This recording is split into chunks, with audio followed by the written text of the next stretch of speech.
Identity matrix निकालते हैं तो उसका ऑर्डर क्या होता है, हमेशा के होता है, ठीक है। तो यहाँ पे जो आइडेंटिटी मैट्रिक्स का ऑर्डर निकलेगा वो क्या निकलेगा, 4 ऑर्डर की आइडेंटिटी मैट्रिक्स हमें सर्च करनी रहेगी, ठीक है। तो वो हम सर्च करते हैं। तो यहाँ पे हमने देखा 4 ऑर्डर की आइडेंटिटी मैट्रिक्स मिल गई, ठीक है।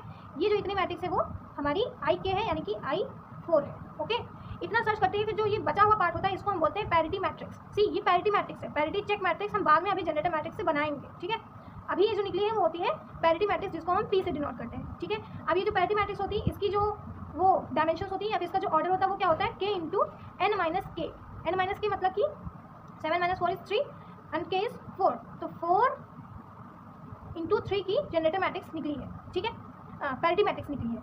तो इस तरह से जनरेटर मैट्रिक्स से हमें पैरिटी मैट्रिक्स जो है वो निकल जाती है, ठीक है। तो हमें जो पैरिटी मैट्रिक्स निकली है वो क्या है, 1 1 0 0 1 1 1 1 1 एंड 1 0 1, ठीक है। तो ये पैरिटी मैट्रिक्स निकली है जिसकी जो ऑर्डर होती है वो ये है, यानी कि 4 इंटू 3 ऑर्डर की जनरेटर मैट्रिक्स है, पैरिटी मैट्रिक्स है।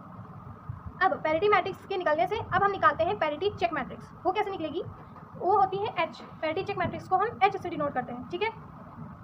तो पैरिटी चेक मैट्रिक्स लिखेंगे H को, तो वो H कैसा होता है वो हम देखते हैं। तो इसमें जो सबसे पहले होती है वो हमारी आइडेंटिटी मैट्रिक्स होती है, वो कितने ऑर्डर की होती है, N माइनस के ऑर्डर की होती है। जब हमारी पैरिटी चेक मैट्रिक्स बनती है तब आइडेंटिटी मैट्रिक्स की जो ऑर्डर होती है वो N माइनस के होती है, ठीक है। इधर जनरेटर मैट्रिक्स की जो आइडेंटिटी मैट्रिक्स होती है उसका ऑर्डर के ही होता है सिर्फ, तो इसकी ये होगी, यानी कि जो हमारी H है इसका ये इतना तो पहले ही बन जाएगा, ठीक है।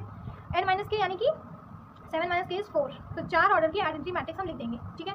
तो यहाँ पे हम लिख देंगे ऐसे 3 ऑर्डर की जनरेटर मैट्रिक्स बेसिकली, तो वो यहाँ पे लिख गई। नेक्स्ट पार्ट जो होता है पैरिटी चेक मैट्रिक्स का वो होता है पैरिटी मैट्रिक्स का ट्रांसपोज, यानी ये जो पैरिटी मैट्रिक्स है इसका ट्रांसपोज लिखिए, ठीक है। तो उसका ट्रांसपोज लिखते हैं, तो यानी कि जो रोज में है उसको हम कॉलम बना देंगे और जो कॉलम में उसका रो बना देंगे। तो इसका रो बनाएंगे आप, तो ये होगा 1 0 1 1 देन 1 1 1 0 देन 0 1 1 1, ठीक है। तो ये जो है हमारी पैरिटी चेक मैट्रिक्स निकल गई।